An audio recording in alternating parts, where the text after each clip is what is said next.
Today's program is sponsored by Benin Cafe in Toronto. And I'm here in the Nigerian house, in the High Commission, and we're saying you need to end SARS. You need to end SARS. They're killing us. They're killing us. They're killing us. They're killing our future. The end of SARS is not the solution. What is the problem we are dealing with in Nigeria is police leadership incompetence. And SARS is just part of a little bit of the whole problem. The problem in Nigeria is more than SARS. It's way more. So, like, if you start to even count the problem with Nigeria, it's more than SARS. And now, even in America, Chris Brown don't call me. Everybody don't call me. What's going on in Nigeria? I'm like, do you understand? And for me to be the top artist here and not do anything is impossible. So guys, today we are going to be discussing a very interesting topic. We are going to be discussing the history of SARS, the Special Anti-Robbery Squad in Nigeria. We're going to talk about how it was originated and for what reason. But before I go into the history proper, I would like us to know that on 11th of October 2020, the federal government permanently banned the Special Anti-Robbery Squad from operating as a result of the non-stop protest by Nigerian youth in different states of the country over alleged illegal killings and harassment by the Special Anti-Robbery Squad, who are supposed to act as security agents to protect lives and properties against criminals, but are now agents who terrorize youth, extort money from them, and took the laws into their hands.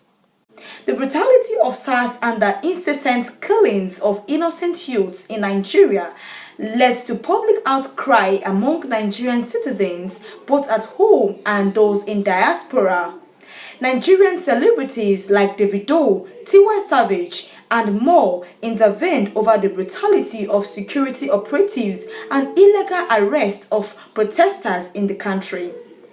Even a Nigerian Canadian police officer, Sergeant Bassey also addressed a group of protesters in Toronto over the issues of SARS in Nigeria and why Nigerian security operatives need restructuring. So guys, very quickly, I am going to be talking about the origination of SARS, how SARS came about and for what purpose it was established. Stay with us. Our 5 demands. This is what.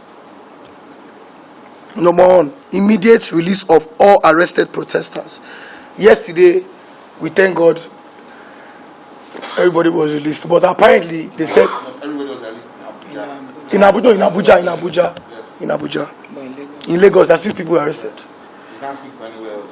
Number 2, I think this is the most important point.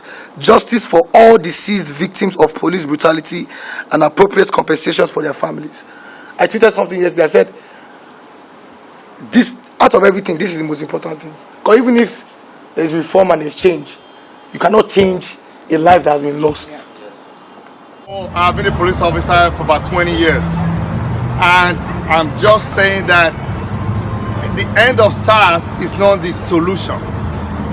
What is the problem we are dealing with in Nigeria is police leadership incompetence, and SARS is just part of a little bit of the whole problem.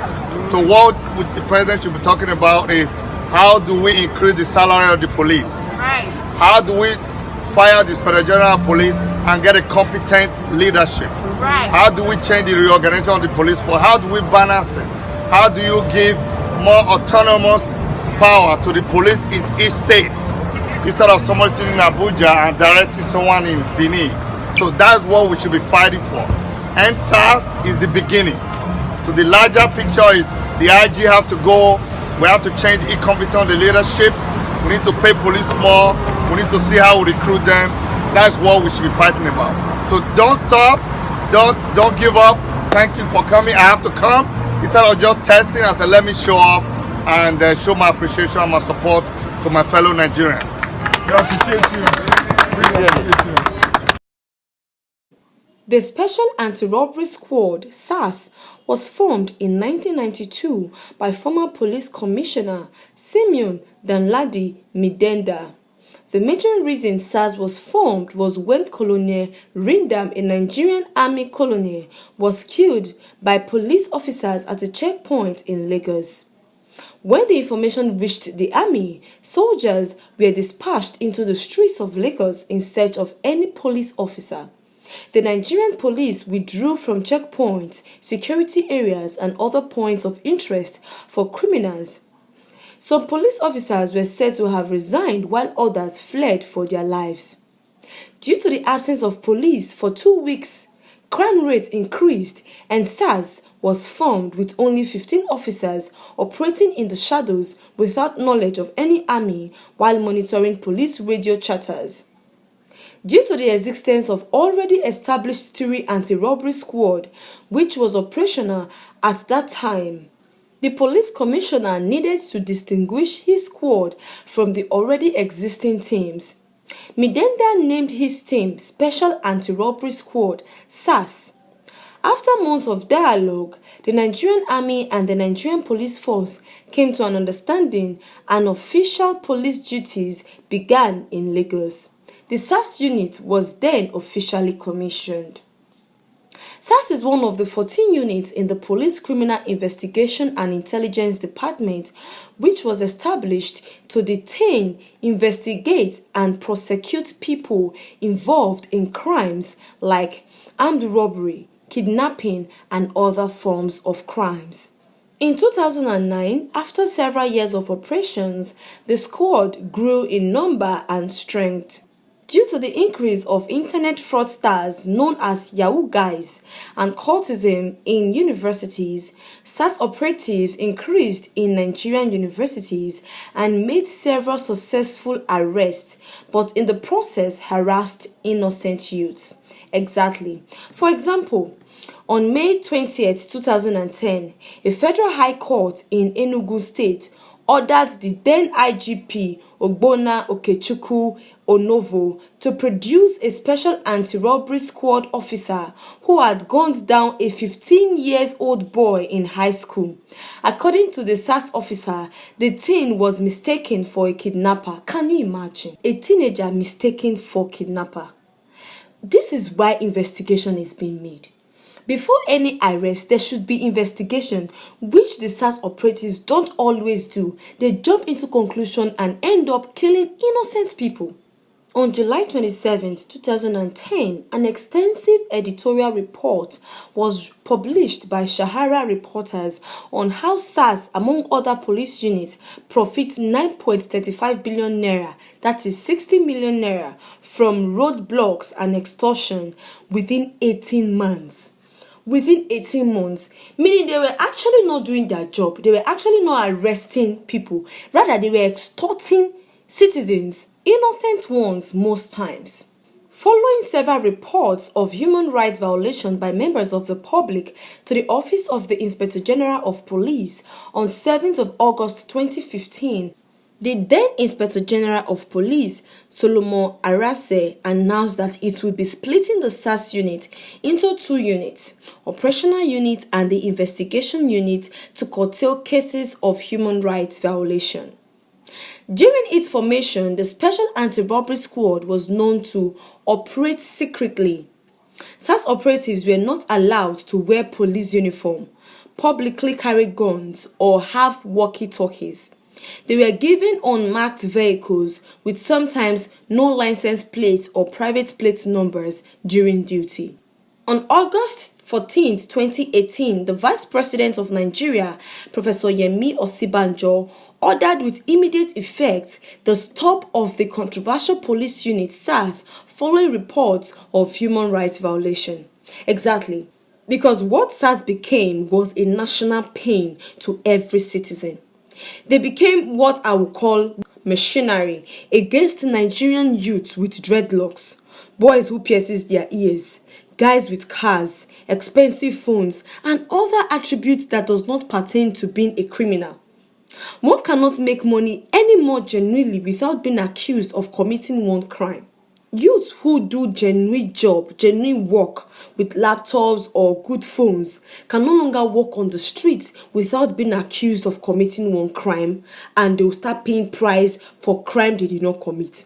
One thing that baffles and pains me most is that the SARS units were actually making money and not arresting criminals.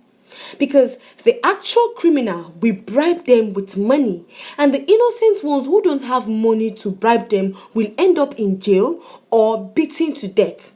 So tell me, what are they investigating and what are they curbing? Is it the same crime that they themselves are committing or what? Because bribing itself is a big crime.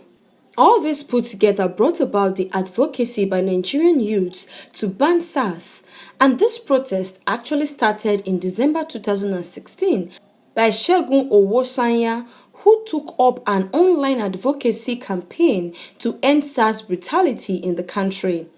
The campaign originally started from a hashtag created by a Twitter user, #EndSARS. The public responded well to the hashtag, with people all over Nigeria posting their SARS experiences. The campaign got international attention from media. On 21st January 2019, the Inspector General of Police, Mohammed Adamu, ordered the immediate decentralization of the Special Anti-Robbery Squad. The SARS unit was centralized from the force headquarters in Abuja since its operation. A former Inspector General of Police, Mike Okiro, advised against the ban of the Special Anti-Robbery Squad. Mr. Okiro said that the squad should be rebranded and refocused for effective service delivery rather than banning them. Well guys, do we think reforming will solve this situation? Because to me, if they come in any form, as time goes on, they will still perpetrate these acts again. At first, they were established for a good reason, but they took the laws into their hands. So tell me, what guarantee do we have that they won't come back to being unlawful if they are reformed? Following the recent non-stop protest by youths, celebrities, and also talks from strong political leaders against SARS, the President, Muhammadu Buhari, said that the dissolution of the Special Anti-Robbery Squad, SARS, is the first step in reforming the Nigerian police force. Fortunately, the Inspector General of Police, Mohammed Amadu, on 11th of October 2020 officially announced the disbandment of SARS in the federal and state level. Personnel to be integrated into other policing organs. I believe with this disbandment, Nigerian youth will have a space to breathe and walk on the street freely without being accused of one crime or the other. So guys, this brings us to the end of today's news on Nebo TV. My name remains Agbache Onome.